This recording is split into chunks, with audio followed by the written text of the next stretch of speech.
Irving, 911. What is your emergency? My dad shot me. Mr. Thomas, I'm dying. What's going on, ma'am? I'm dying. That's what's up. Okay, let me transfer you. I'm gonna get fire department online. Okay, hold on one sec. Okay.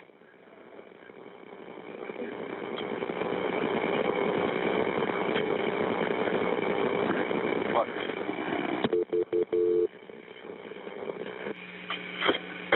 Oh my God.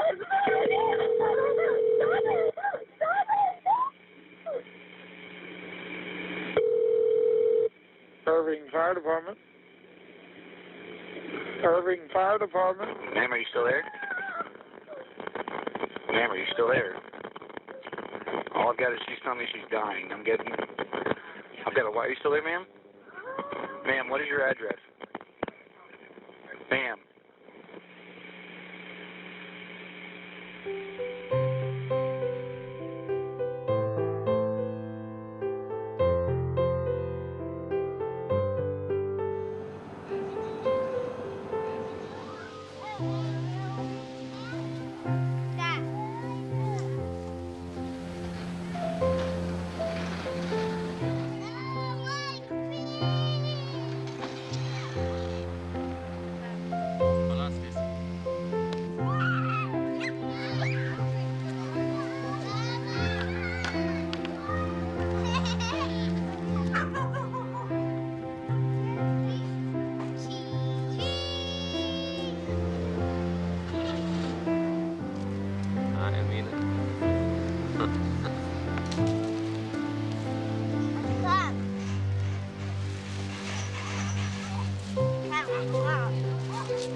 Ela sabe ser cheese.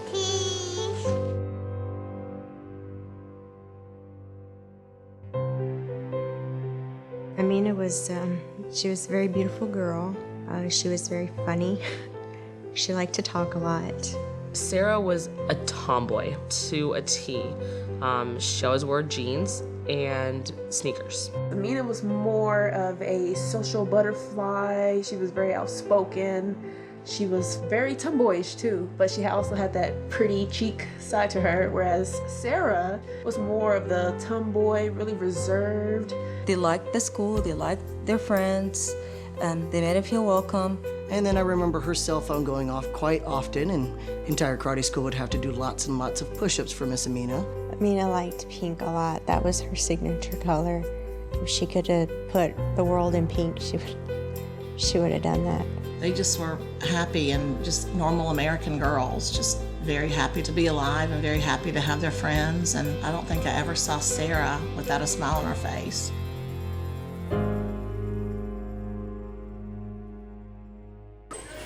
I met Amina through martial arts. I've always been into martial arts my entire life, and I was doing Taekwondo at the time. The instructor had me doing some kind of an exercise, and she walked in, and I was like, I messed up whatever I was doing because there was a big mirror in the front of the room, so you could see every angle of the room every time. As soon as somebody walked in, you know, you could see it. And then she walked in. I think I was doing push-ups or something, and then I fell. Like, oh man, who is that girl? And I was immediately attracted to her, but the first thing I thought was like, man, no, a girl that beautiful, of course she has a boyfriend, and it, like, you know, I didn't think there was anything that was ever gonna come of it. Amina had met her boyfriend in the karate school. It was a young man named Joseph. I would describe it as your stereotypical young teenage love.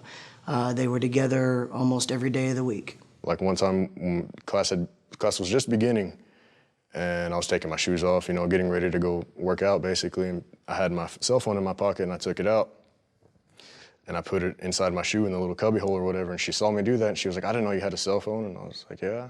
And she was like, well, let me get your number for something. I don't even remember what, and okay. Of course, I said yes, and that's really the day that we really started, like, talking. We started texting back when texting was like first and new and cool, and I had no idea what I was doing. She would get mad because it would take me like 15 minutes to reply to like hi or something. I had no idea what I was doing, but I don't know. It was just a good feeling. When I first met Amina, actually, my first thought was, I hope her and my son get along together.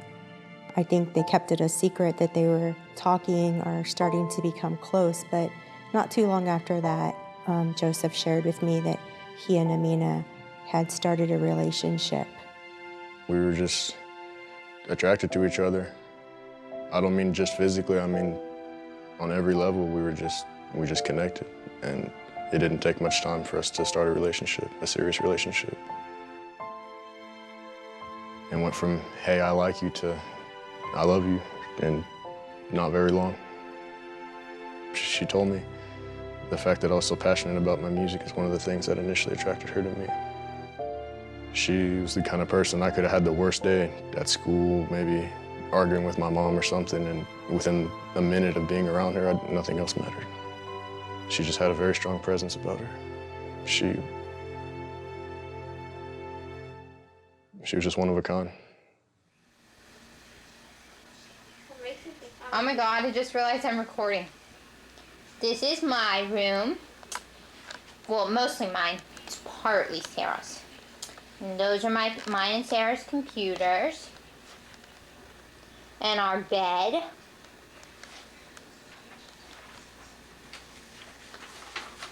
Oh, here's Sarah. She's on the laptop. Let's see. Hey, Sarah. What are you doing?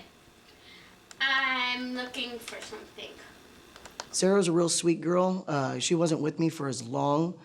She didn't seem to get nearly as much trouble with me as Amina, but both of the girls seemed to be real sweet all the time. She wanted to go to college. She wanted to go to, I believe, Texas Tech. I want to say, I can't recall which doctor it is, but she wanted to be a doctor. Sarah didn't really talk too much. I mean, she was very academic. That's all she really ever talked about. The few times that we did have relatively long conversations, she was always talking about school and how she wanted to do this. And I mean, they had plans for themselves. You know, that both Amina and Sarah definitely had future plans. You know, with Eric and Sarah, it was one of those puppy loves. It was very like youthful and beautiful. It was like blossom. Like you can tell as time went on, they would blossom to something serious. Sarah had a special spirit about her. And I think even you can see that spirit in photos of her. She just exudes something special, and you just want to smile whenever you see her. And she was just like that in person. I met the Said family. They worked at the little convenience store next to our apartments. Yasser's the oldest of 5 kids. The brother that's a year younger than Yasser is Yusri. And then Yassine is right under Yusri. Mohsen, which is the other brother, and then their sister Wada. I was 14 years old when I started dating Yassine. Whenever Yassine asked my dad to marry me, my dad said okay, that he would allow me to marry him and sign my papers. And then we broke up, and then I started dating Yasser, and then we got married. Yasser was 14 years older than I was. My dad said that my sister could marry Yasser because at the time, Yasser had convinced my dad that he loved my sister and that his family had a lot of money and they could take care of my sister and treat her with respect. And my dad hesitated and said no, but my mom talked him into it, thinking that my sister would be taken care of. I don't think it was love. I think it was just, we were so poor, I just wanted to get out of the house. You know, he like promised everything. Oh, everything, you know, your life is gonna be better. And I don't think I was in love. I think I grew to love Yasser. When I found out she was getting married, I had a little tantrum, you know, I told her, well, you're running your life, you're too young, and she did it anyway, so. We went and applied for his green card soon after we got married. Yasser was here on a student visa. At first, it was good. He was loving. 6 or 7 months, maybe a year, it just started going downhill. He just started wanting to have more control, did not want me to have anything to do with my family. We argued about it, but he always said because my family was Americans and the Americans wasn't very good. Well, of course it upset me. Yasser would just say it was a mistake that he married an American. When I was sleeping and he'd come in from work, he'd come and kick the bottom of my feet or hit me to get me up.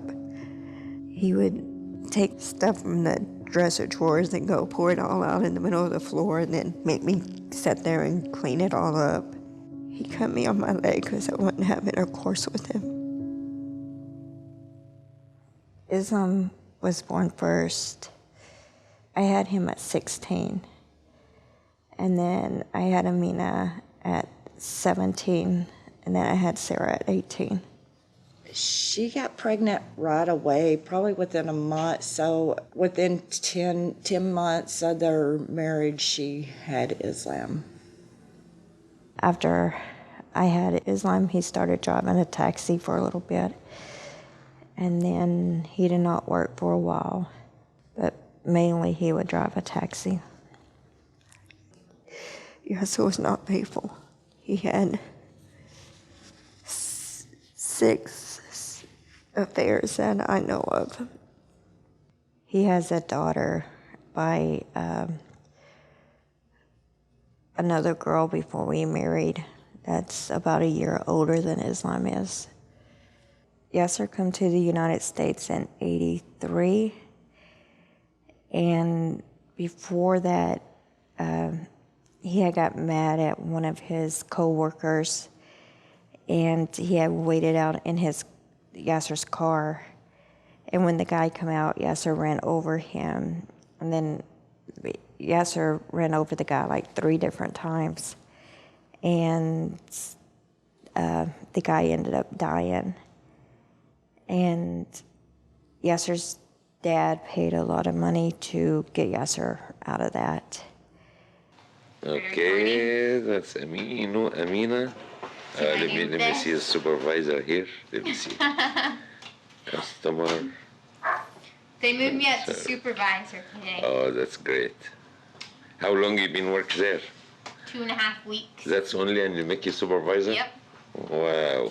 She's smart like her mother. Oh, yeah? All she really said was that her dad was strict, and the more, that's just any relationship, the more comfortable you get with the person, the more you start telling them really what's up. And she started telling me just little by little that it was more than just him being protective, it was more him being controlling and abusive. She started sharing her true life story. I guess as time started passing, Joseph felt the need to start sharing with me. And then that's how I grew to know her on a more in-depth level.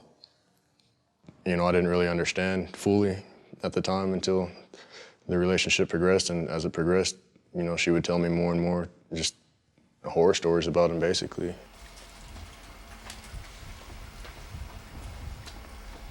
My mom had called me. I was with my sister, Connie, and my mom called me and told me that Amina said that her dad had touched her. So the first thing that I did is I took him to Cook's Children's Hospital to get him examined, and we called CPS. My sister left Yasser and was staying with my mom, and they contacted the police department, and CPS was contacted, and the girls, they were talked to by CPS.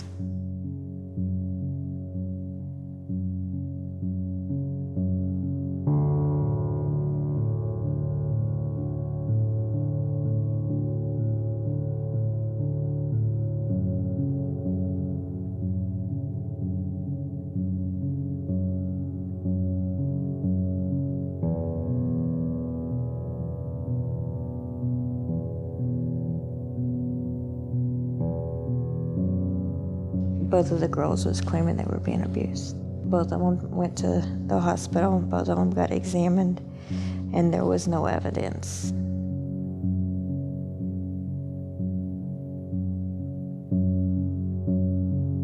I made the reports, and the police confronted him, took him in for questioning. He was upset because he was being accused of molesting his daughters. Yasser started calling my mom's house all hours of the night. The phone rung and rung and rung. He would call at 1, 2, 3 in the morning every 30 minutes. And, you know, we kept telling him, quit calling. He made threats. We unplugged the phone because we couldn't get any sleep. He drove by my mom's house, made threats against my mom and dad. The police had said they were going to arrest him for making a threat against my sister. Then Yasser was arrested for retaliation.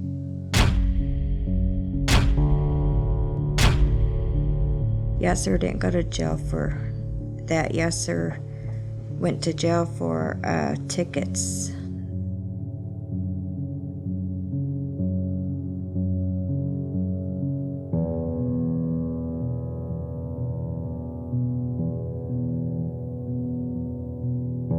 And then they made the girls say that it didn't happen to keep him out of jail.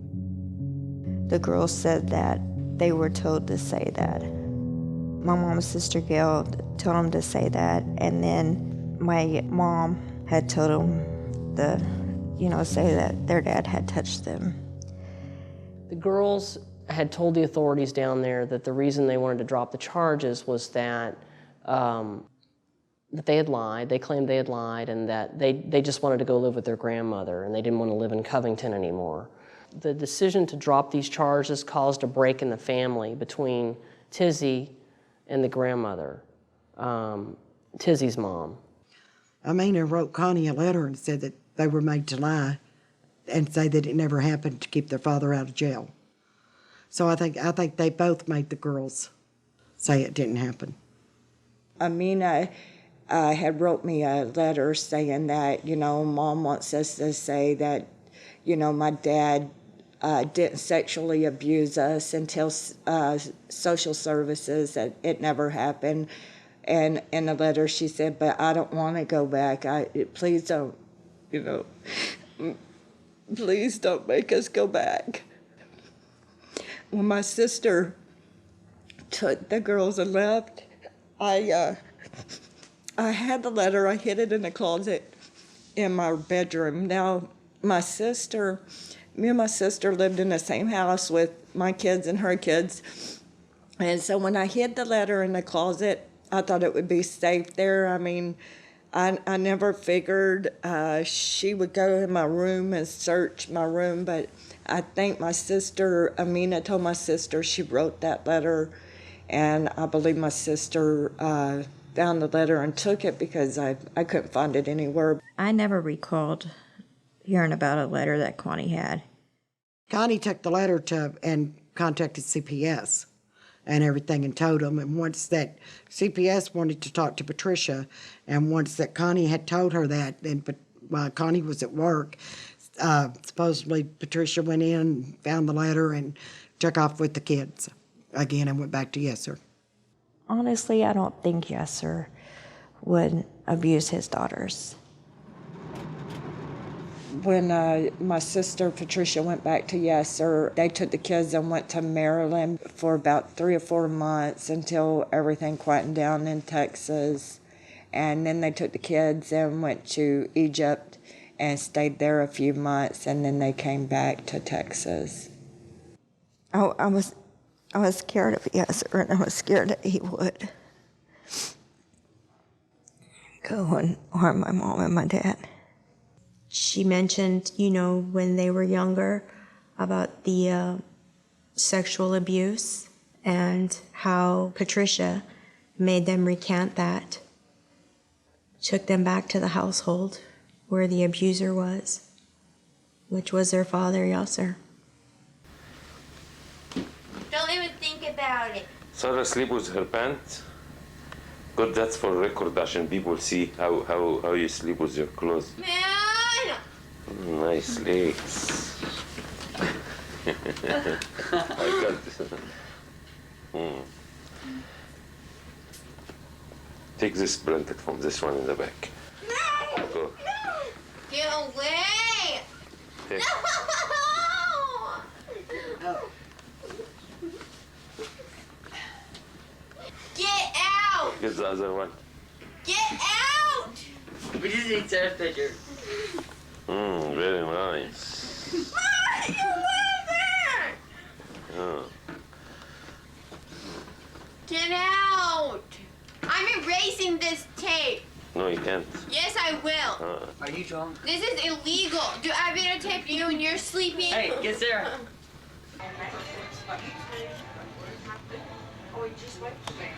Wow, look at these eyes. If I put my eye on you. I'm gonna get sick now.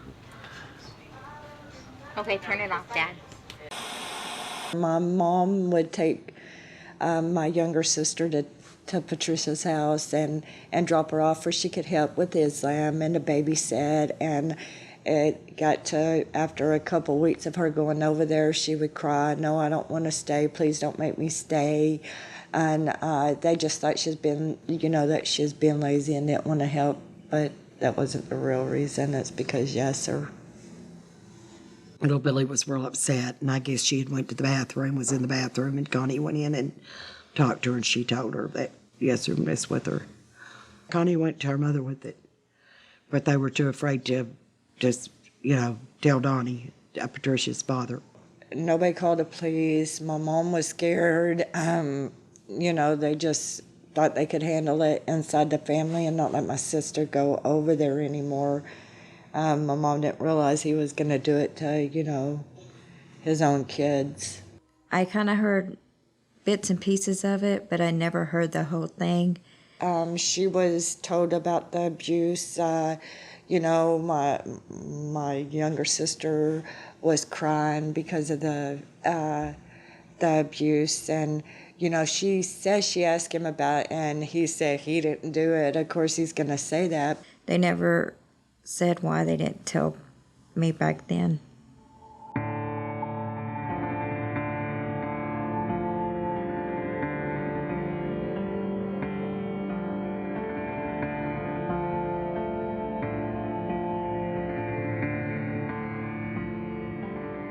When Amina was 16, she was taken to Egypt.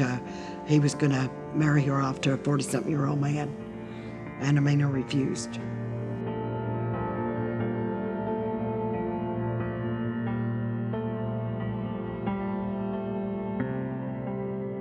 He was going to marry them off to what I refer to as the highest bidder in Egypt.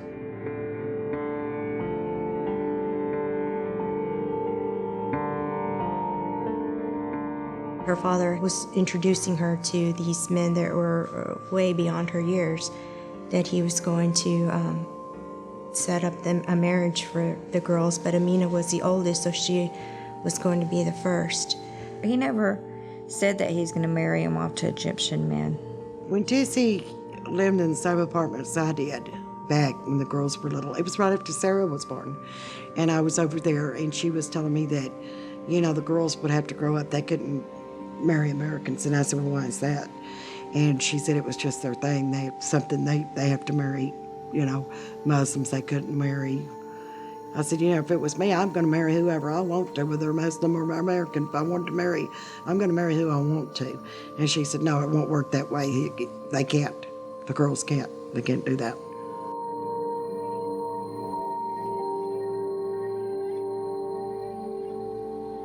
Hey, Joey Bear, I'm going to tell you a secret. Come here. I mean, we had like 100 plans but the most recent one that we were actually working on was just to get her out of the state. We were going to go to Vegas and just have a trip, and we were going to get married. Why not, It was a serious relationship. We were really in love with each other, and I wanted to get her away from that so bad. She was such a good person. She didn't deserve to live like that. I had every intention to get her away from that and to marry her. I wanted her to be my wife. I wanted her to be my queen. And we were going to make it happen one way or another. They were going to get married, and we were going to do whatever it took. I was not going to leave her or my son alone. We were going to be there. My whole family stood behind them. We were fearful, of course, but I wasn't going to let them go through it by themselves. We had to pick her up in the parking lot of the Taekwondo studio because we couldn't come to her house because her dad was there. She wouldn't really ever want to text things too intimate because she was always afraid of her dad finding the phone, finding my number, finding anything. Yasser followed those girls everywhere. Even when she was in the Taekwondo studio, when she was driving herself with her car, she told my son they couldn't talk in the car because he had the car bugged. She was so afraid of Yasser, she would not even use a public telephone because she said he gets in everywhere, he knows everything. She can't see us from inside, right? Huh? No.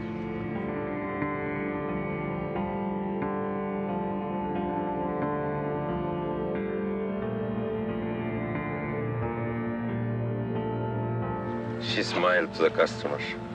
Bubba, she has to. Part of her job. She's in trouble.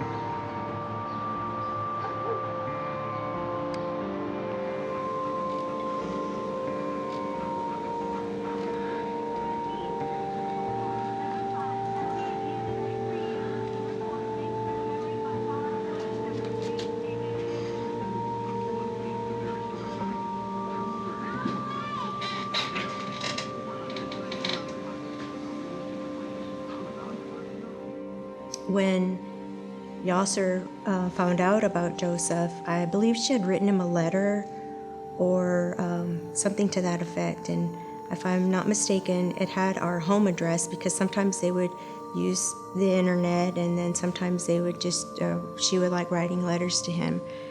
I believe it was because we used to write like little love notes to each other pretty much every day. When we would come to class, we would just trade notes with each other, you know. During the day at school or whatever, we would just write whatever we thought, and it became like a daily thing. And she told me that he had found one that I had written to her, or one that she was writing to me, and was asking her, you know, who is this for? Like, you know, what the hell is this? And she lied to him and told him that it was just made up, that in a perfect world where she could actually have friends and let alone have a boyfriend, that she was pretending and she was writing it to that guy, and that it wasn't to anybody real. And that's when she stopped going to Taekwondo because he moved him, like literally like overnight, just from one day to the next, she was just gone. And I had no idea like what happened. She literally just, I went from talking to her hours a day, every day, to just nothing. She was just gone. He literally just uprooted them from one minute to the next. And we had already had fears because she had already given us indication that he would hurt her, kill her, or just send her off to Egypt. So we had no clue where Amina had gone. That was very hard. I mean, I didn't even know what to think. I mean, how do you deal with something like that? A short time after, she contacted Mr. Valdez, the instructor, via email and wrote what had happened, where she was at.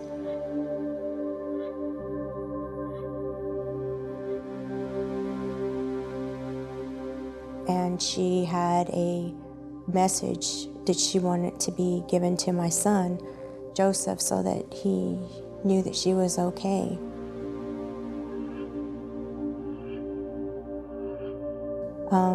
Mr. Valdez contacted Joseph's father, Kevin, and asked, what do we do with this information?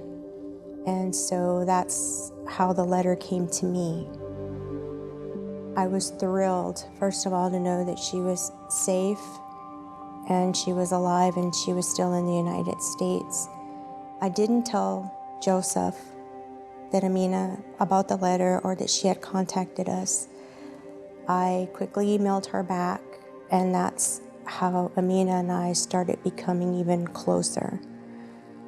She told me that he wanted her to give the information of my son whereabouts because he wanted to go after my son. And she said he wanted to kill him. But she said that she didn't say anything and that her father had beat her where you couldn't tell her braces from her lips. Yes, they're kicking her in the mouth, and she had braces, and supposedly her lips were embedded, they said, into her braces. Woke her up by kicking her in the stomach and then kicking her in the face, splitting her lips open because of her braces. She did not have braces. Yes, sir, and Amina was not fighting. Yasser wasn't abusive toward the kids. It was just me that he was abusive to.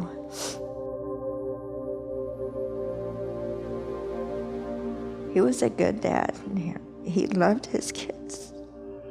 As her mom was driving her to the hospital, Amina stated that she received a phone call from the uncle stating that she should not take Amina to the hospital. So then Amina was then returned back home. So mom did know about the abuse going on.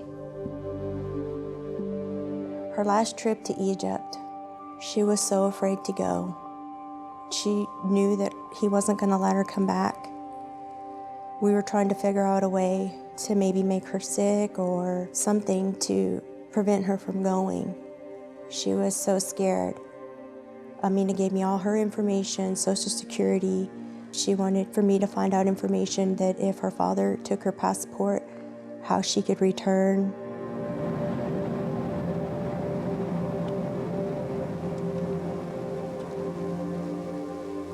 So she ended up going. And while she was there, she, I guess, went to an internet cafe or something. She emailed me very briefly telling me that something was really wrong because shortly after they got there, their father had taken their American passport. So she told me she would try to contact me again, and I didn't hear from her. As soon as they got back to the States, Amina contacted me and let me know she was back. All of this, again, was my son Joseph had no knowledge, just his father Kevin and I were sharing this information because, again, the safety of all involved, I wanted to make sure that we were trying to at least be somewhat level-headed because I didn't want anything to happen because I believed everything that she told me. Most of our emails were about my son Joseph, her love for him, the concern for him and his safety. That was her #1 priority, to keep him safe.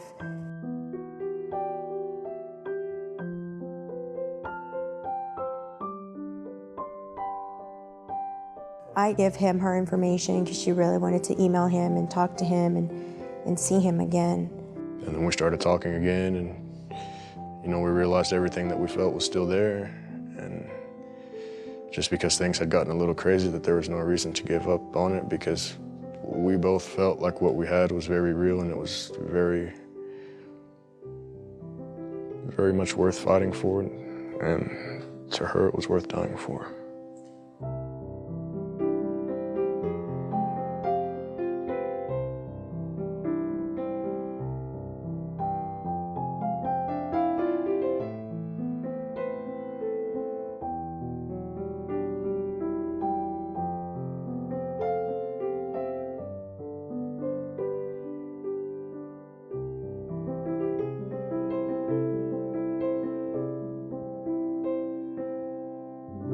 After they got back in contact again, Joseph and Amina did, it was, we had to be very careful, extremely careful, Joseph was concerned for her safety just as much as I was. She was often calling out of desperation, wanting out of the situation. She did not want to live anymore. She tried to commit suicide, and they took her to the hospital. They had counselors and people talking to her, and I asked her why she couldn't share these things with people because hopefully we could get help for her. And she said that it didn't work that way. Because she was a minor, anything that she shared was going to have to be told to her parents, and it would be worse for her at home. My heart, an open wound. I can only cry. Don't try to understand. Make me a bird. Let me fly. I hate you. I hate your land. You've frozen my heart. Let me die. My pain you will never know. Make me a leaf. Let me fly. Blow. Blow. Blow. We were at dinner, Christmas dinner, and Joseph got a message. He told me she finally did it. She just didn't want to be under her dad anymore, and that her and Sarah basically had enough, and they wanted a chance at a real life, so they left. And I asked him if she were safe. Did we need to go get her? Or where was she at? And he said she would let us know. My sister called me, I guess it was a couple days before Christmas, and said that Yesser had threatened to kill Amina because she was dating an American boy. She was afraid for the girls' lives and everything, and she was leaving. And she was coming to my house. My Aunt Jill, she lives in Kansas, and we had went over there. Eddie and Eric, they came along with us, with me and Amina and Sarah.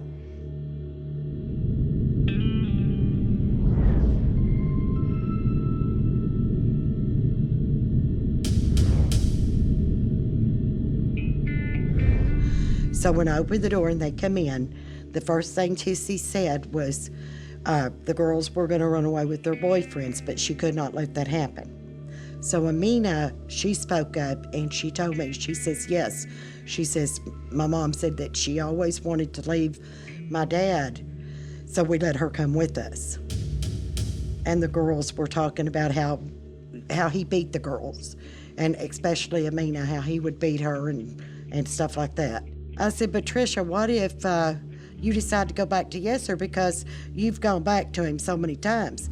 And she said, Jill, there's no way I could ever go back to him. She said, if I do, he will definitely kill the girls.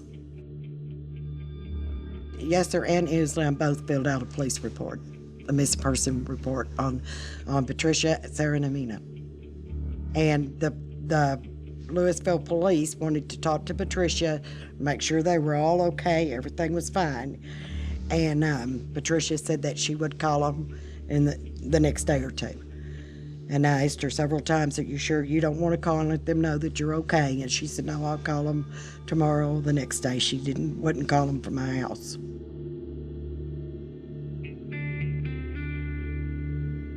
At one point, we sat down to eat, and we was going to have some Mexican food, and I didn't have enough chips for the salsa, so Patricia said she'd go up to the store, and she took all 4 kids and loaded them in the vehicle. They all run up to the store a couple blocks.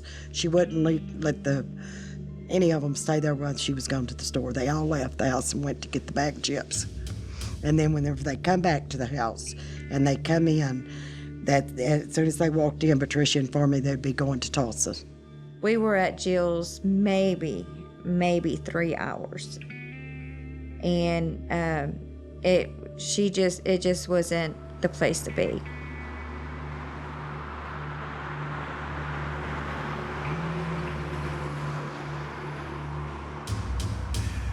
She knew the first thing that the father would try to do was try to track them from their cell phones, so You know, they did break the SIM cards and they discarded with those phones, and after they left, they got another one from, you know, some small carrier, and they were talking on that phone, and that's how I kept in contact with her during that time. When I found out Patricia was with the girls, I knew that was a big mistake. Patricia had told the police that she was afraid of Yasser and that she had taken the girls and she was not coming back.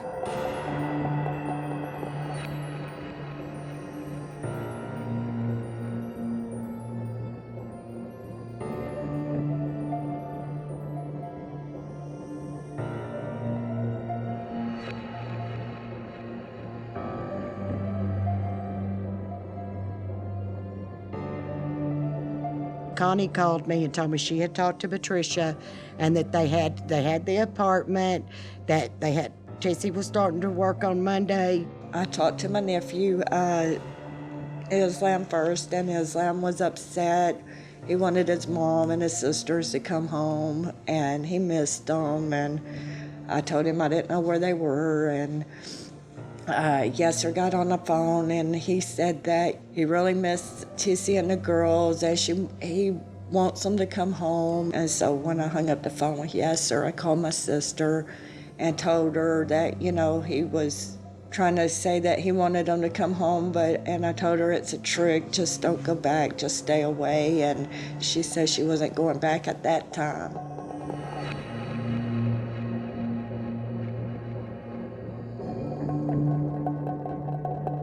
Eddie had a disc jockey, DJ job. So he had to come back. He had 2 more days of that, and he was going to come and do that, and then he was going back.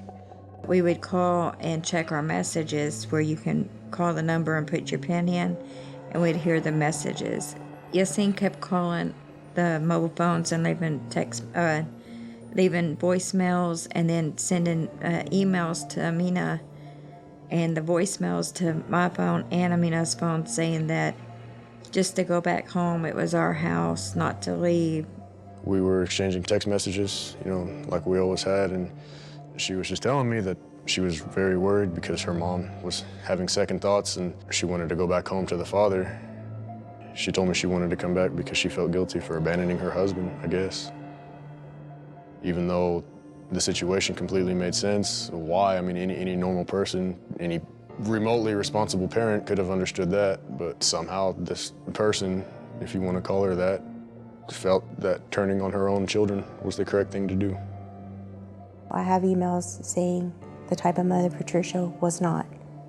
She didn't understand how a mother could not be behind her children, how a mother could be more for the father and what he wants.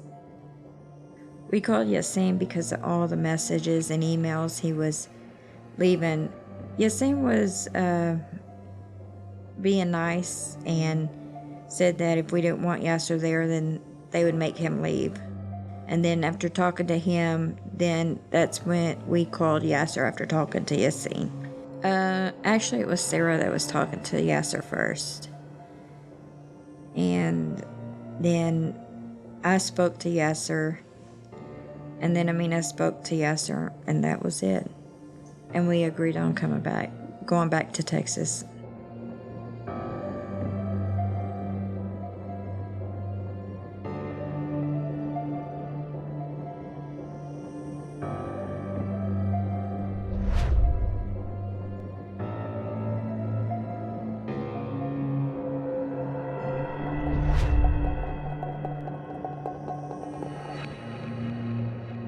Sarah agreed to go back to keep the problems down, and they didn't even tell Amina they were going back. Amina said that she hated him, she hated her father, and that she would never go back.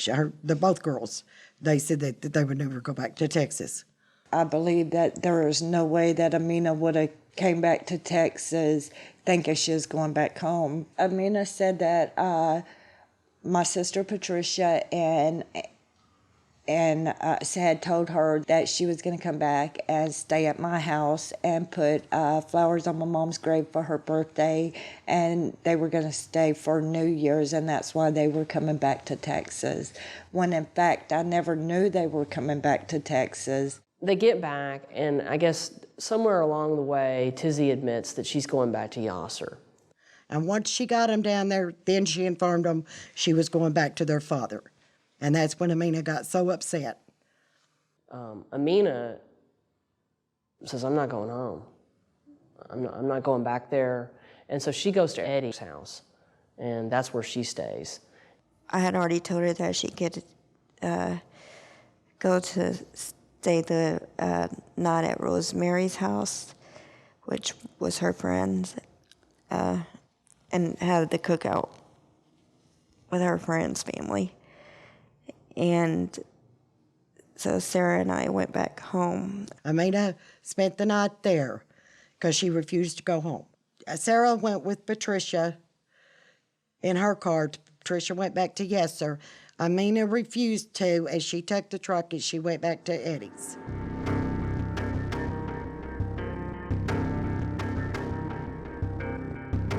I got a phone call from Amina on December 31st. She was kind of yelling at me at first, and she said, Aunt Connie, did you know Mom went back to my dad? And I was like, whoa, wait, hold on, because she was kind of upset, and I said, what? And she said, did you know my mom went back to my dad? And I'm like, no, I didn't know. I've been trying to call, can't get in touch with anyone. The cell phone number, y'all gave me that I was calling, I can't get through on it. Amina was very scared because, she knew what that meant. Once her mom went back, she was going to tell Yasser everything, and that was pretty much the end of their run. And she said, well, my mom went back to my dad, and my mom said that, she was going to come to Texas to visit, my grandma's grave. And I said, well, I don't know. I haven't heard from her. She said, Mom and Sarah went back, and she said, I'm never going back. I'd rather die before I go back. Why did she leave the girls in Tulsa then? Why did she lie to them? Why did she make them come back? We were text messaging, for me to come to her, to get away from her father. And she said, what should I do? And I said, go down and file a restraining order and go as far away as you can. And she said, okay.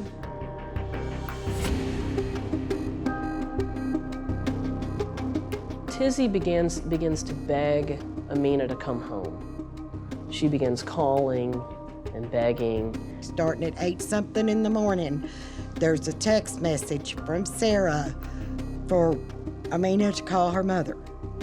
So when Amina called, Tizzy was wanting her to come home. And Amina told her no, she was not going home. She told her mother, Patricia, she was not going home. And Patricia kept on. Amina called for me to come pick her up on the next day or the day after they were going back to school, so she wanted to get her school stuff ready.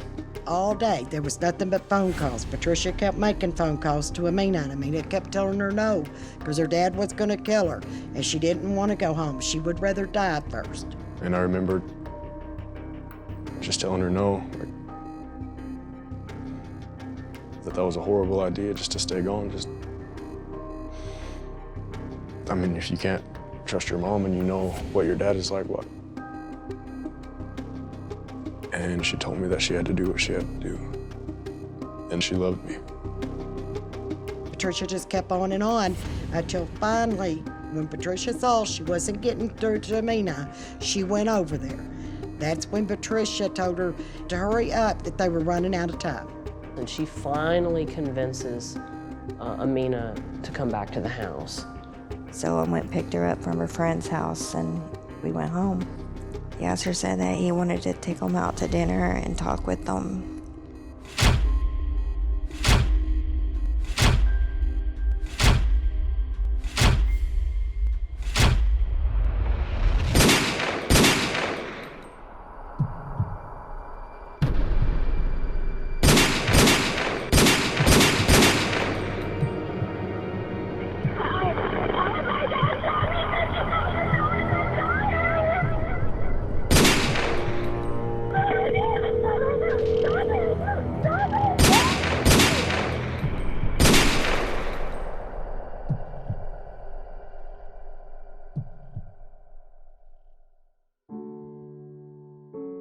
There were chilling final words from a 17-year-old girl who was bleeding to death with her sister in a taxi cab near Dallas today. Those words, "Oh my God, I'm dying." They are Amina and Sarah Saeed. They were both shot over and over and left to die outside Irving, Texas, in a hotel on New Year's Day. Now police want to find Yasser Saeed. Yasser Abdel Saeed, a taxi driver accused of murdering his 2 daughters last night and leaving their bodies in his cab at an Irving hotel. Who would think that their father would kill them? It was the day that I was supposed to return to work from Christmas break. And I was asleep in my bed, and my mother came into my room, and she was just bawling, and she woke me up, and she was like, "I have to tell you something horrible." And I told him that Yasser had shot and killed Amina and Sarah. Of course, I didn't believe it. And she told me that it was all over the news. And I remember him sitting up, and he got a fist and he slammed it into the wooden headboard that on his bed. Then our hell started. Telling him what happened to Amina was probably one of the worst days of my life. How do you tell your child that the love of his life is no more?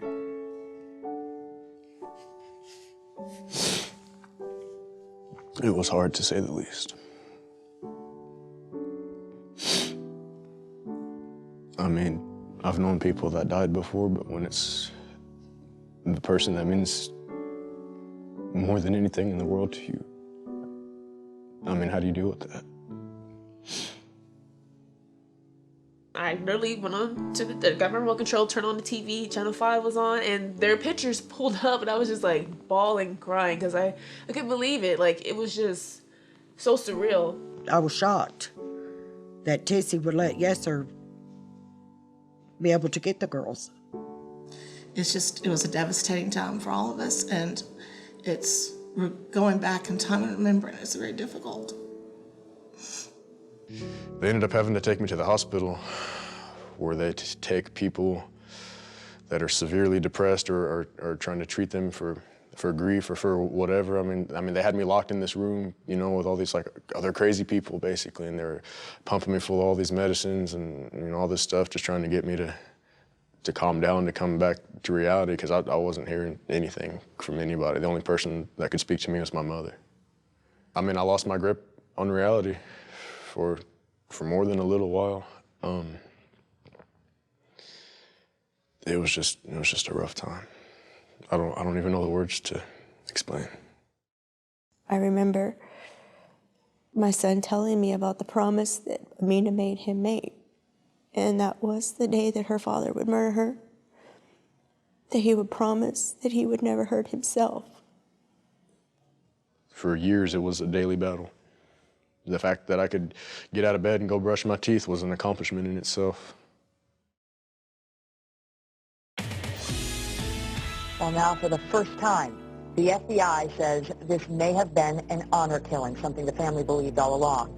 Honor killing is the murder of typically a female, usually by a male relative, for perceived transgressions against traditional gender norms, including promiscuity, disobedience, even for being raped. The shame that the family feels because of the woman's behavior causes them to kill her to restore the honor.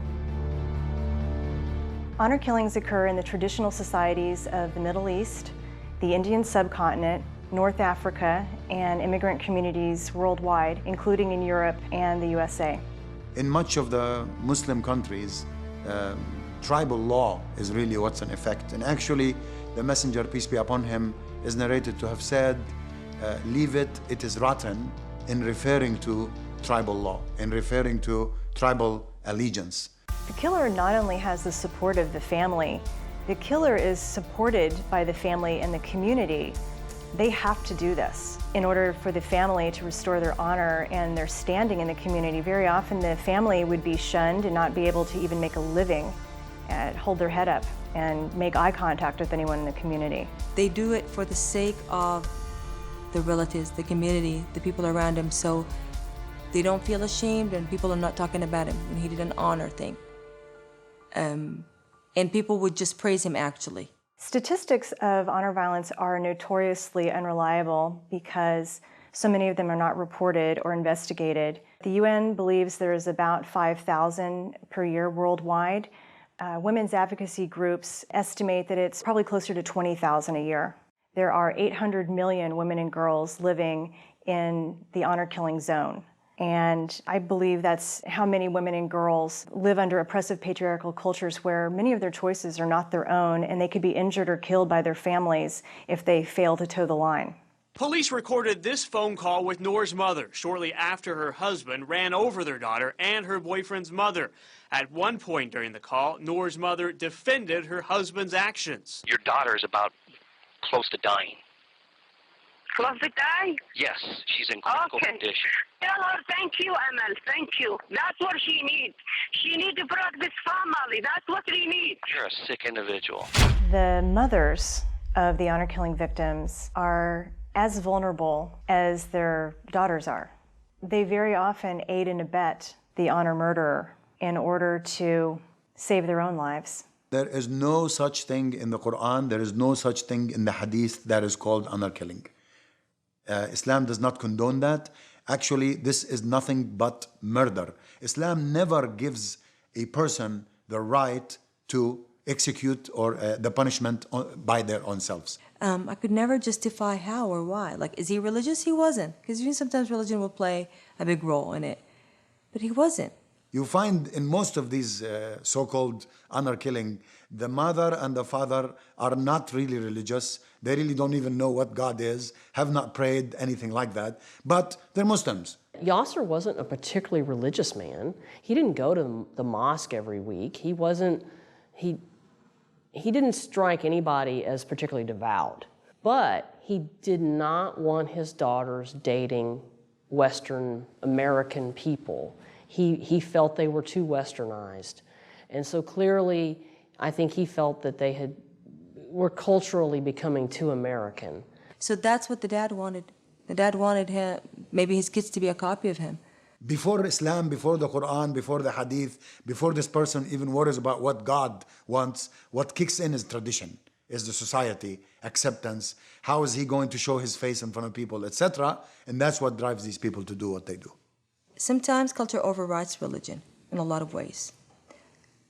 For them thinking that they are the same, try to kind of convince themselves they're the same, but they're not. So yes, that's what happens. It's the culture, the practices that people are doing in the name of religion. Honor killing is not sanctioned by Islam or Islamic law, but there are elements in it that definitely make women and girls more vulnerable to honor violence, such as having their rights and freedoms curtailed, having their sexuality controlled, and having to obey their husbands. No, Islam really was very, very fair. Give me all the rights that I needed. Honor violence is a community-supported form of terrorism against half of a culture's population in order to reinforce the system of male power and privilege. In any religion, right? You have man's hand all over these scripture, these teachings, and man's interpretation, and man's driving forces, which is always, tyranny, want to deprive others of their rights because it's good for me, right? That's basically the dominant theme of men throughout history. And so because of that, there's an accumulation of ignorance over the years. And today, we have people who are completely have no idea what is left, whether it is good or not anymore. It's important to be very clear on the difference between domestic violence and honor violence. And I think part of the problem is not understanding the difference, but also it's the fear of being labeled racist or culturally insensitive or politically incorrect to label a murder an honor killing. A lot of times we are guilty in the Muslim community in general that people don't want to talk about these things, and these things tend to be taboo. We have to call it what it is, or it's not going to be handled properly. And actually, we need to be more proactive and not wait until the next event happens and then it's all over the media, and by then you're kind of fighting a flood. Instead, you should go everywhere and that you have contact with people and educate them. The United States police forces definitely need to learn about honor violence. There are organizations that are training them in that. The way that law enforcement handles honor killing cases in the honor killing zone is very inconsistent. It depends on the culture, the religion, the tradition, who the victim is, who the family is that perpetrated it. Is it reported? Is it recorded as an actual case? Does it go to court? There are many factors in how it's handled. We had a Christian ceremony for the girls and a Muslim ceremony. Funerals are always very emotional events, but there was a different sort of tension at this funeral. You had a true division going on. Friends of the girls being very upset by what had happened to them, and then you had Yasser's family there as well. It was one of the most tense funerals I've ever attended. They were both buried in pink caskets with pink roses in their hair, and it was so tragic. When I had saw Amina and Sarah's body, I was very surprised. Like, it seriously was true that all this had happened, and like, I'm not gonna ever see them again, and you know, it's reality. It really hurt. And so we went to the viewing, and that's really when all the what ifs, all the hope just died. I mean, I knew it was real and it was final. And all the rage in the world couldn't reverse it.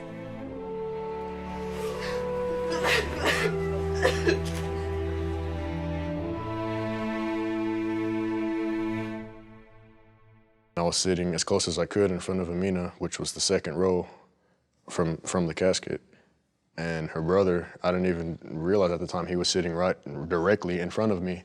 And he turned around for whatever reason, and he kind of did a double take, like he instantly recognized me. And he was like, "Aren't you Joseph?"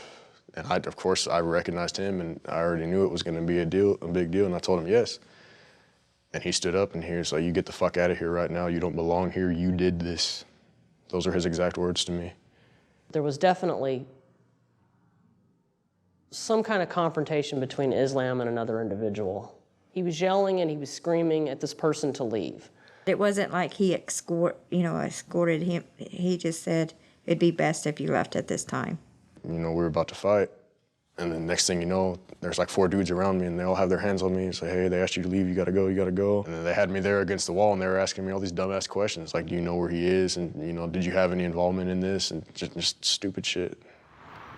It was just very unfortunate that he reacted the way he did. And at the actual cemetery, he was very mellow, and it was like he really didn't know what was going on. Like, he really wasn't there.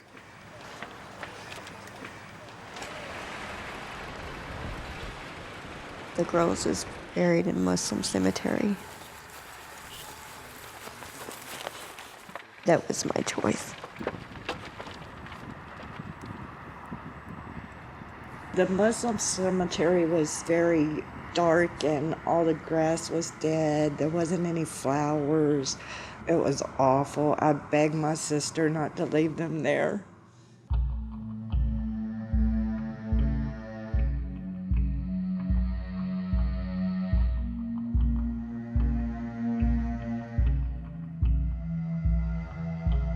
She talked about her uncles.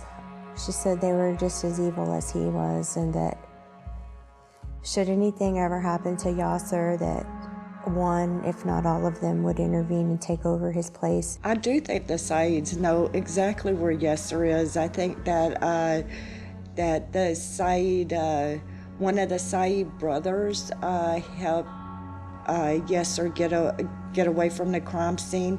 How can you shoot a young lady twice in the chest and one 9 times and have that much blood on you and walk away from a crime scene without nobody seeing you? Somebody picked him up. And then he's gone. He clearly would have had to have a plan on how to get out of town. I mean, who picks him up? Does he have a car there at the Omni Mandalay? How does he get away from there? Because the cab is left there. Somebody picked him up, and no stranger's going to pick up somebody with that much blood on them. I think the Saids know where Yasser is. I think the Saids are protecting Yasser. They're part of it. If you hide something like this, and if you know your partners, even in my religion, Islam, you're doing the same thing too, because you cannot hide a criminal.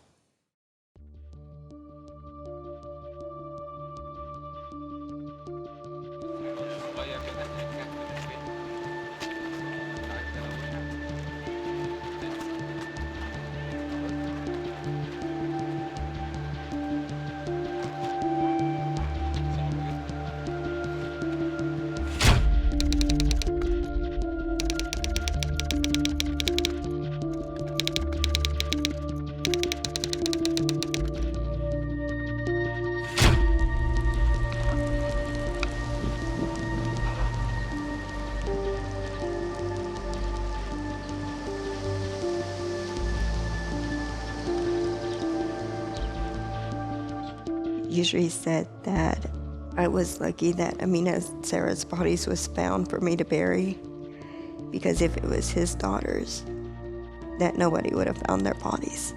All of Yasser's girls have been taken to Egypt, and they set the marriage up.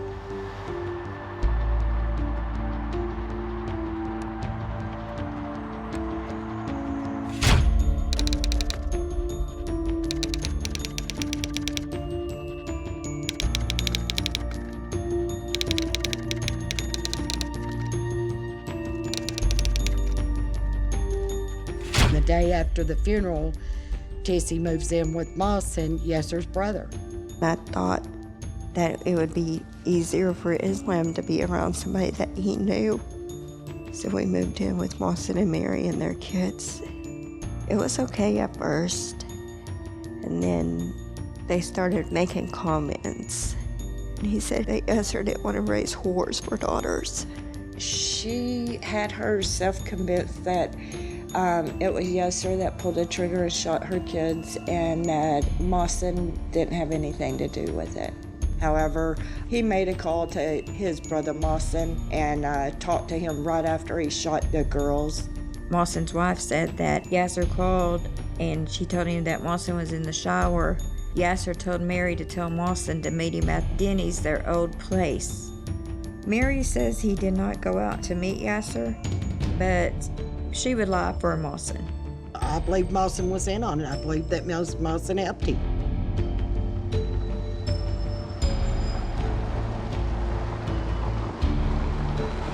Oh, hi. You said that Mr. and Mrs. Said? Yeah, they're here. Okay. Is it possible to speak to them? My name is Nina. Nina from? Well, I'm doing a project. I'm doing a documentary about Amina and Sarah. I'm pretty sure they're not interested. We're good. Okay. We're better. We're staying away from everything. We choose to say nothing. We've been like that since day one. Right. We're going to stay like that. I think we're good. Thank you. Okay. Thank you, though.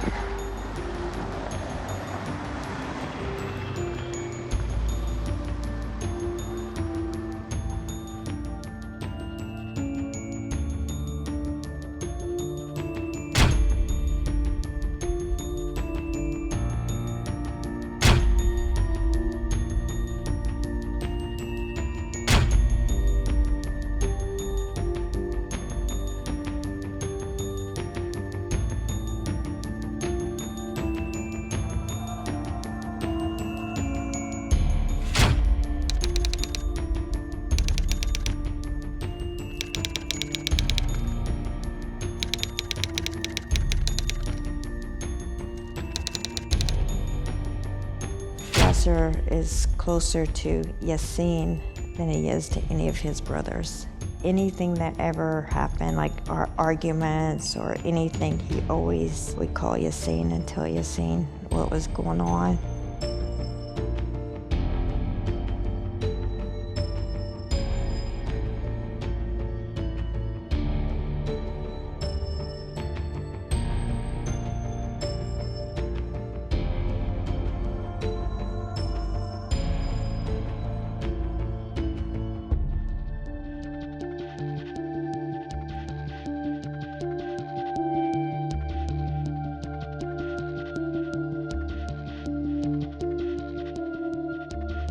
I think his brother Yasin helped him escape. He has 2 driver's licenses, one for Texas and one for New York. Why does he need both if he lives in New York? Why would Yasin need to have another car here in Texas, registered in Texas, and when he's got one registered in New York too? I've asked the police over and over why they haven't questioned Yasin, and all I get is they have their reasons.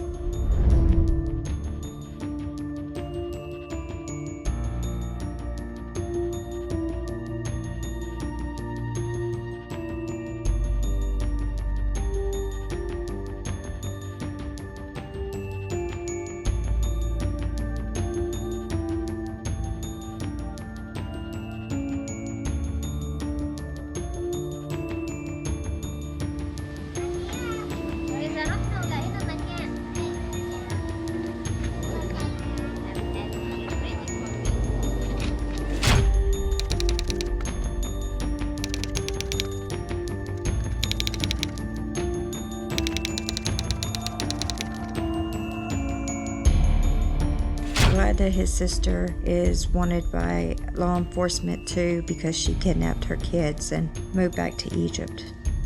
The courts give the husband custody of the kids, and she went home and packed a couple of outfits and diapers, and Yasin took her to Canada, and she stayed there for about a year, and then from Canada she went to Cairo, Egypt.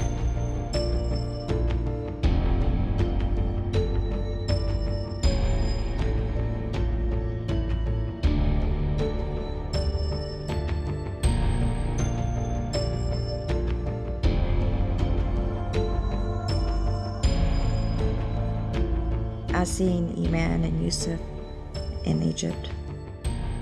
Well, I did not report them, but after Amina and Sarah was murdered, I told the Irving Police Department and the FBI. Hi, Vince. No, yeah, okay. Hi, Vince. There's me, brother.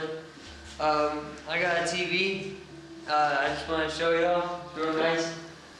Okay, Yeah, let's show him the so, TV. Yeah, and he likes me more than y'all, so. This is my house, and it looks real nice. Mm-hmm. And I'm about to put new tiles and stuff on the floor.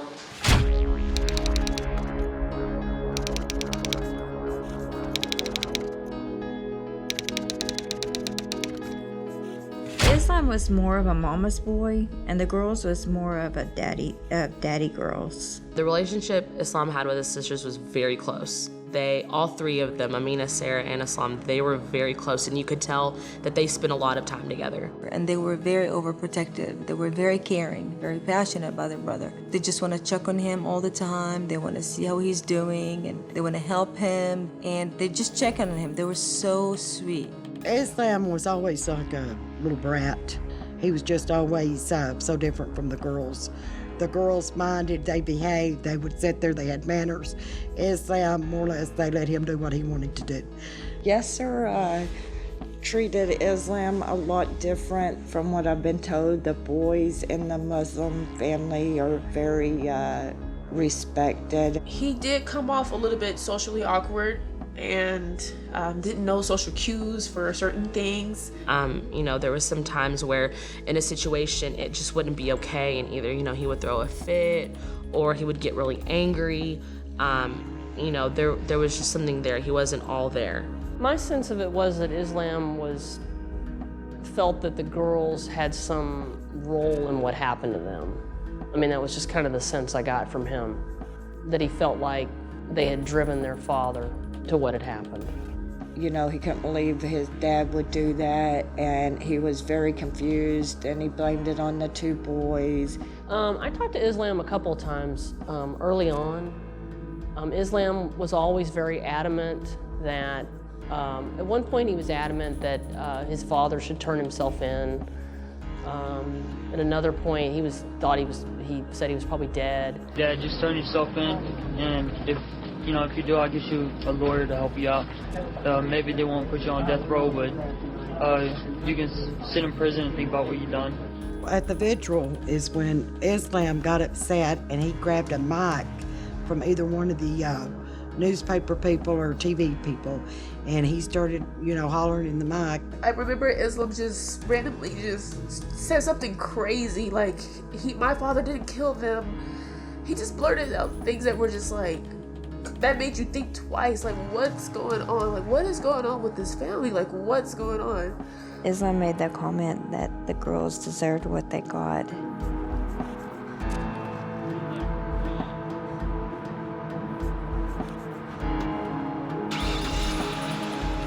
Wilson and Mary had called and said that they were going to cook dinner and wanted Islam to go over there to eat with them and spend a little time with his cousins. So I said, okay. A couple of hours later, I got a phone call that Islam was on the airplane to Egypt. Islam was in Egypt for about 3 years. He's been trying to get back. The brothers wouldn't let him come back because all the threats that he's made toward family members and stuff on the internet, so they were scared for him to come back.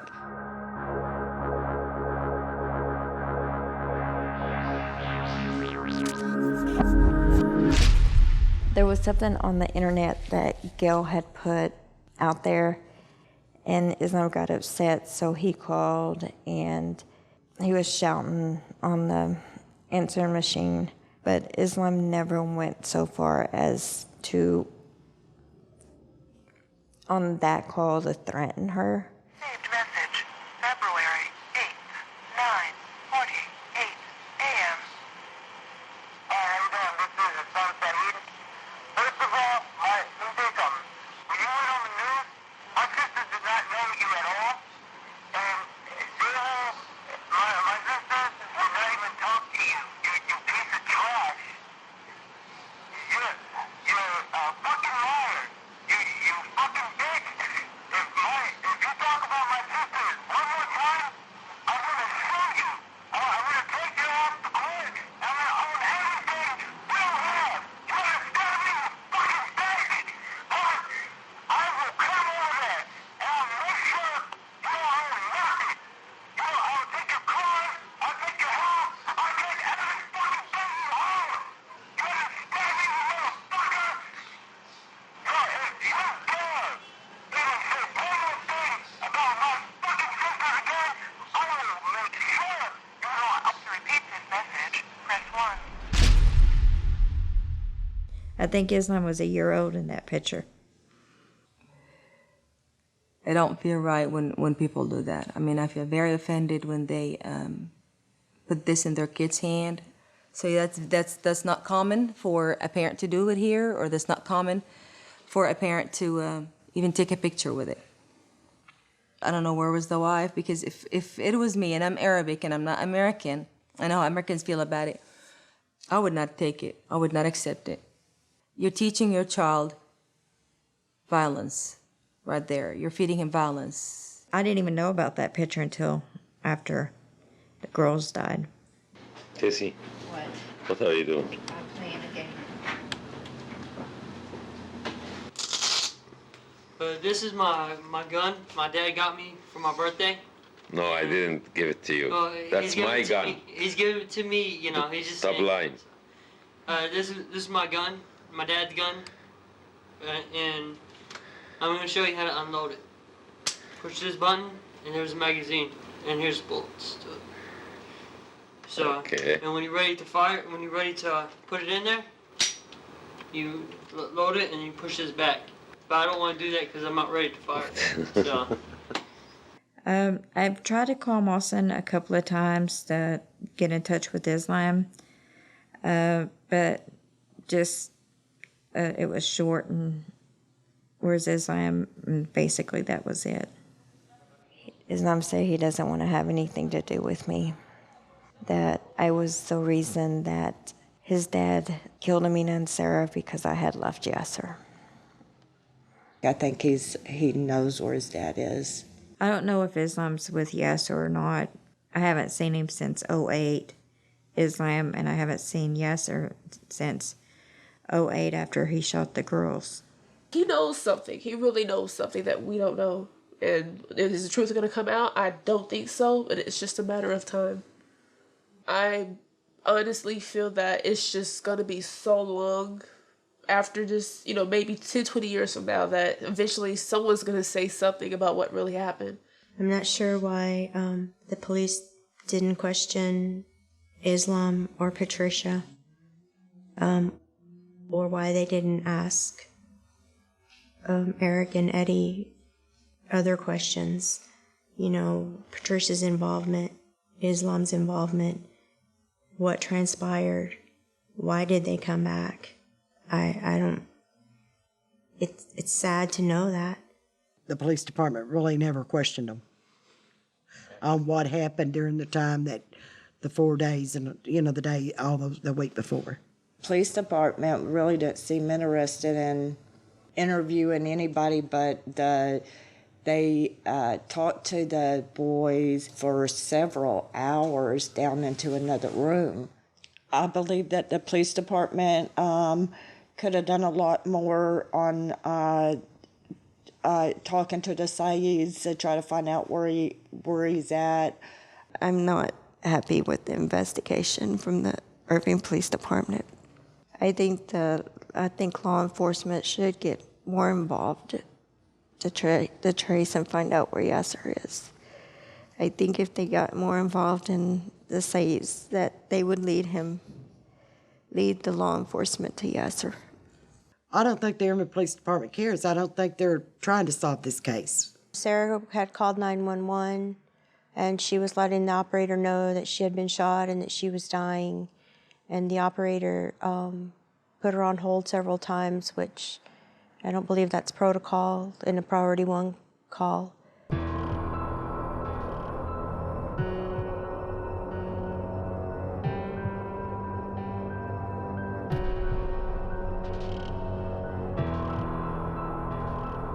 Irving 911, what is your emergency?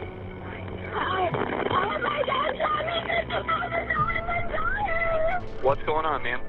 I'm dying, that's what's up. Okay, let me transfer you. I'm gonna get fire department online, okay? Hold on 1 sec, okay?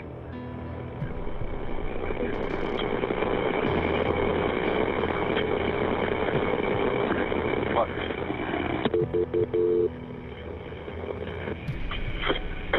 Oh my God,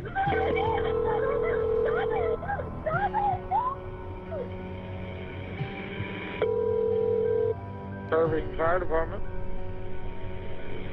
Irving Fire Department. Ma'am, are you still there? Ma'am, are you still there?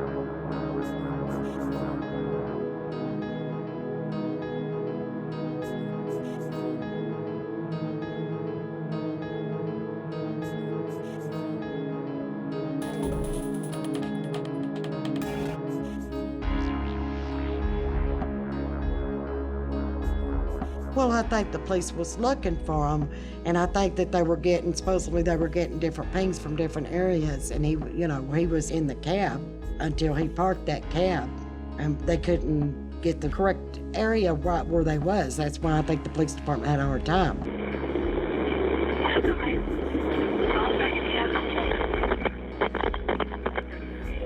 What I've got so far, are you there with me, IC? Yeah. I'm getting Riverside and Lava Lita, so it's going to be somewhere northeast to Riverside Montevita. Ma'am, can you hear me? I retransmitted now. I'm getting Jamestown and Monticello Drive. I'm redoing it and seeing what I get because I still shoot off of Riverside. Hello? I have an open line. I just heard a car door open.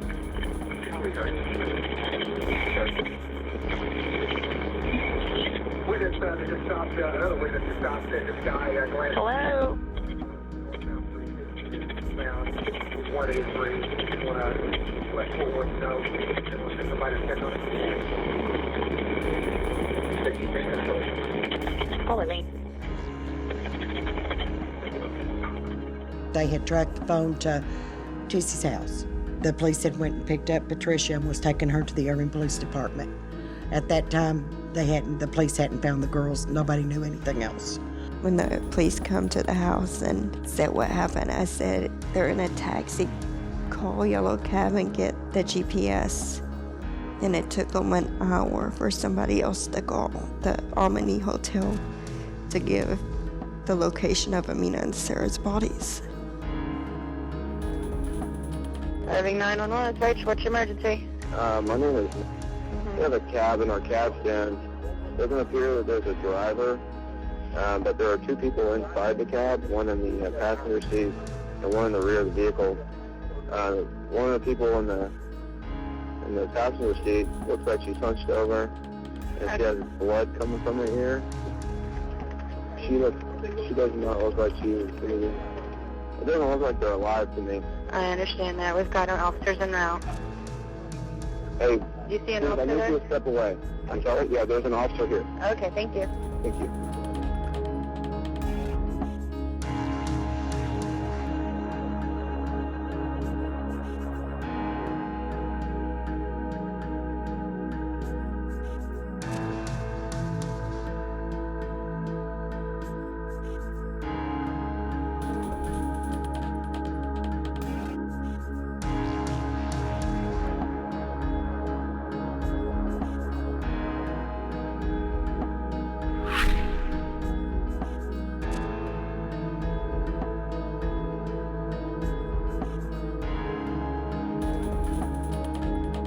No, I don't believe Irving Police Department's really doing anything on this case.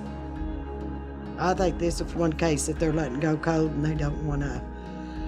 Well, I see that with Patricia. That's very obvious with Patricia Saeed. She tells the Irving Police Department that she came back because she felt guilty about leaving her husband. The day after the murders, Detective Hennig, they told her that she needed to go to Louisville to her home, that the SWAT team was there. They let Patricia go in. They told her she could come in and she could take, the things that she needed. Patricia went in. She took a computer. She took a box of important papers with Yesser's birth certificate and stuff in it. She took a box with pictures and all. And she took a box that had video tapes from a video camera. That's what she took from the house.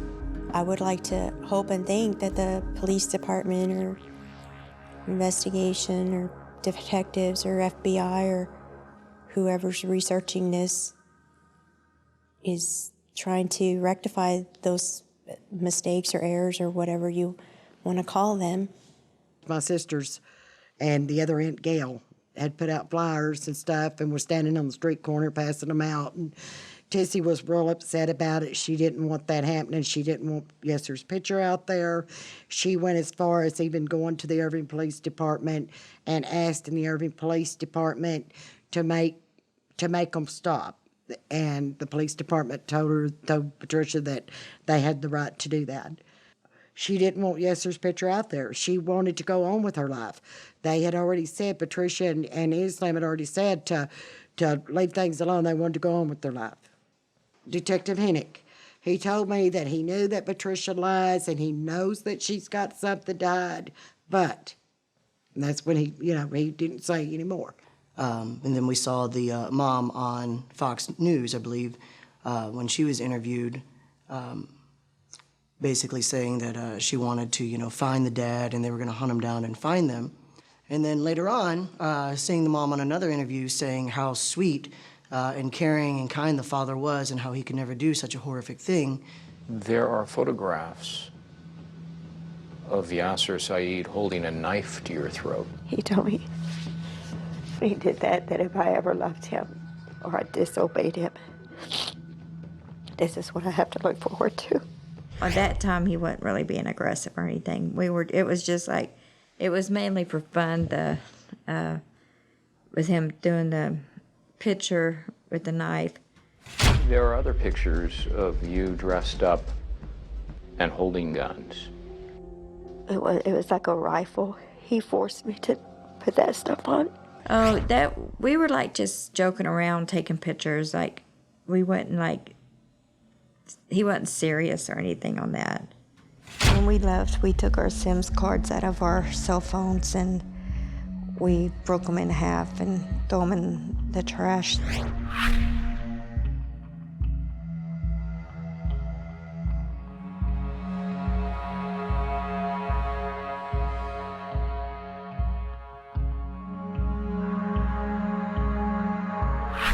We called from the prepaid phone from Tulsa.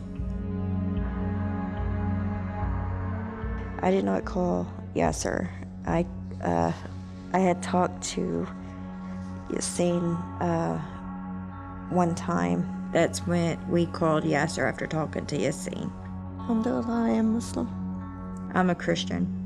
I would have no idea the true reason as to why she changed her story. The only thing that I could speculate is maybe the father contacted her and told her to change his story. I felt that maybe Patricia had something to do with the murder, or maybe she was somehow not there when the things were going on, or she had to go by what Yasser said. I mean, I'm not sure, but something's not right in this picture.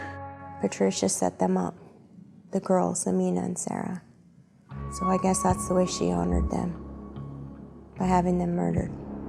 I did a petition for Irving Police Department to arrest Patricia Saeed for her role in her daughter's murders. Patricia was arrested for fraud back years ago whenever the kids were small, and she had gotten arrested for marijuana, smoking pot. And from the police report, it says Tissy gets out of the car and she's knocking the pot off of her shirt and stuff and telling the officer that she don't know who it belongs to, it's not hers. But she's knocking it off of her shirt. Well, I mean, we were very close, I thought. We saw each other almost every day. Some of the things that I found that she'd been telling me over the years started to ring untrue with some of her actions, and I started actually to investigate and found that she had been lying to me about some things. I don't even know if anything that she's told me about his family is true. I'm still having trouble separating out what was truth and what was fiction.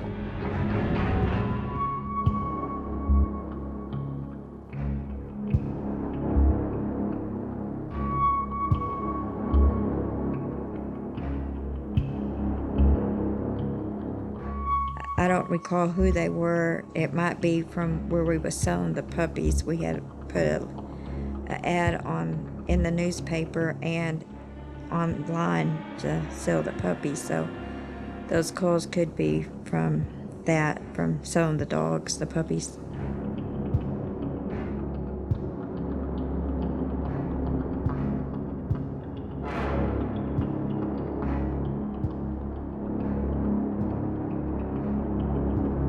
I don't know anybody by the name of Gregory.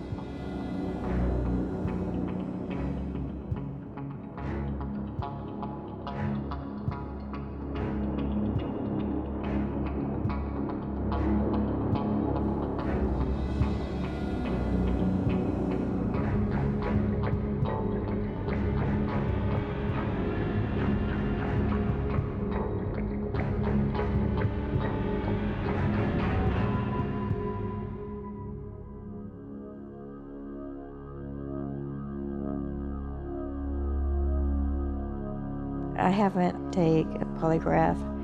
It's just gonna be a waste of my time.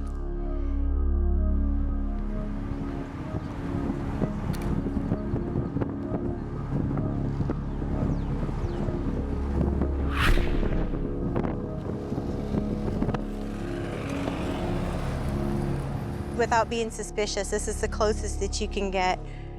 There's really not easy access to the house, and to continually drive by, it would be very suspicious, and there really is no outlet.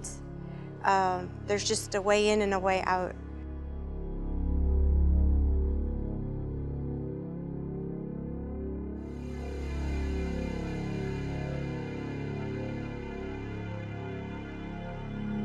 So I was driving up the road here on the street, and I was passing the house, and there's only really one way to go, and I saw a man standing there at the end of the driveway at the beginning of the street. It was dusk, but as I passed the man standing, we had eye contact. I knew it was him. Very tall, dark. It was cold, so he had a cap over his head, but he still had his mustache.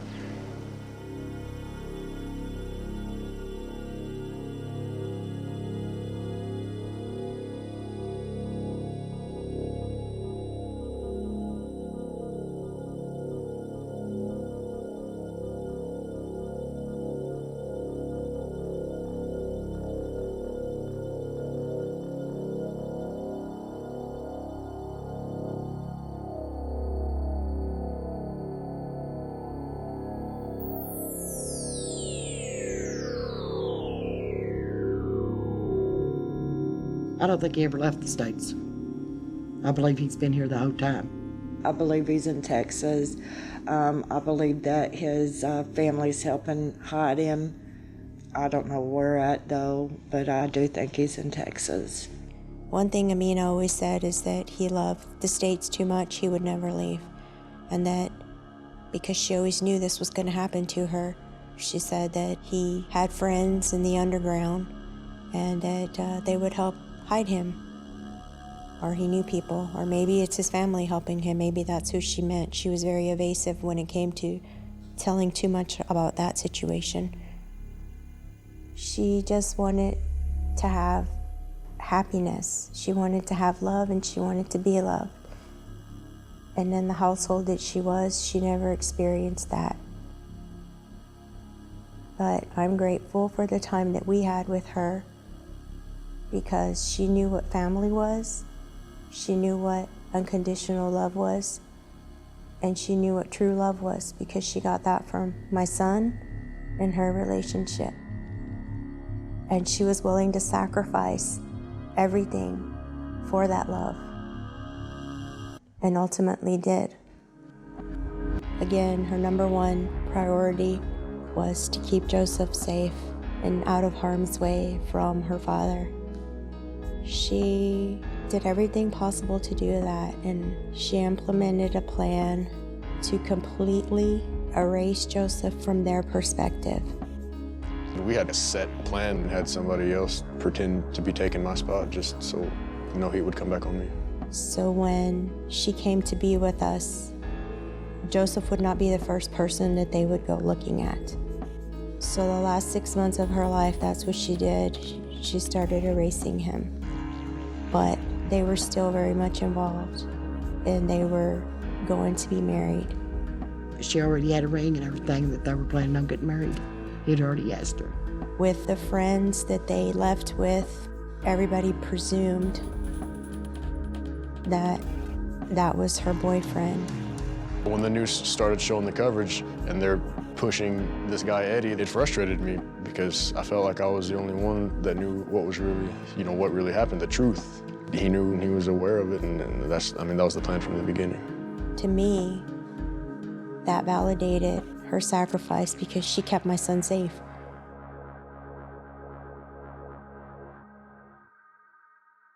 A couple of days before her murder, she posted on her page that she did not want to become a memory.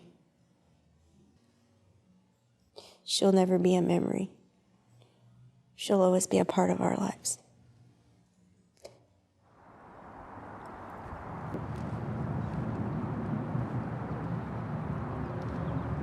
I'm on my way to the gravesite of Amina and Sarah.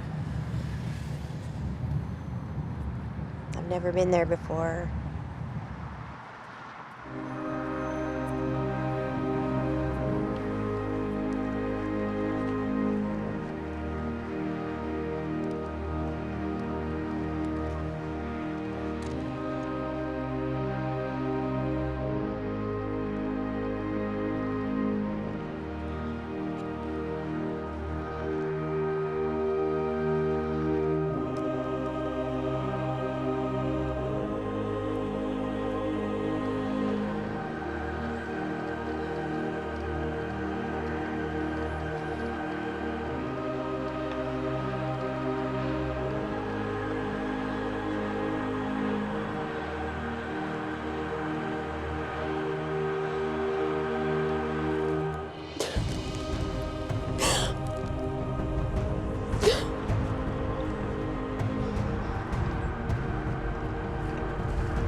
I love you.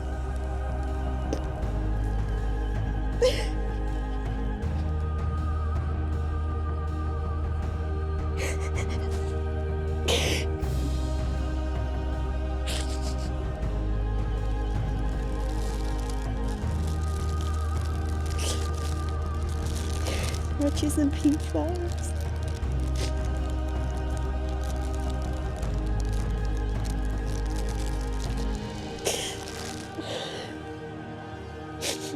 I miss you. I wish you were still with us.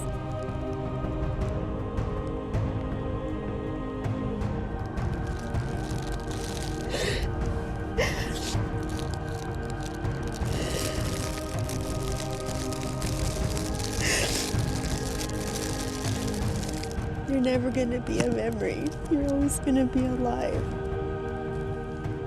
in our hearts.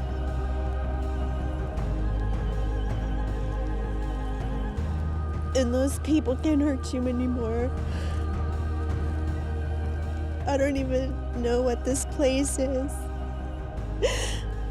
I mean, look at it.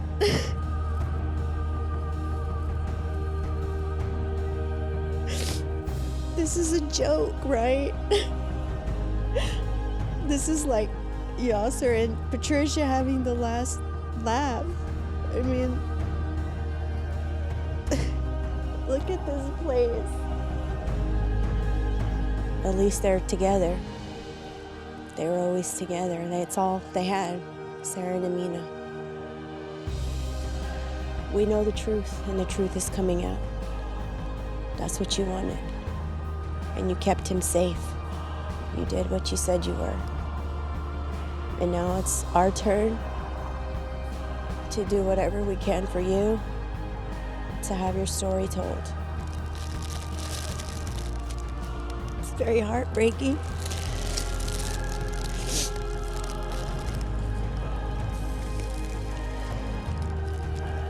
I'm sorry you have to be here.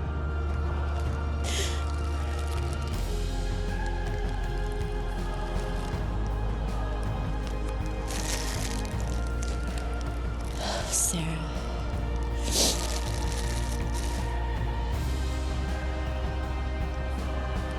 We miss you too, Sarah. What a waste.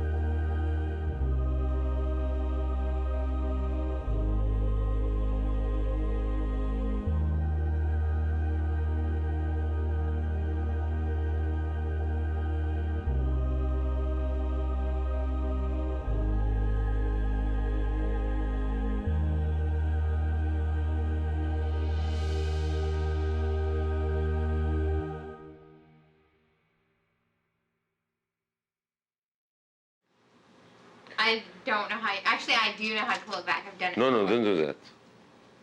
I won't. Don't worry. I know you're scared.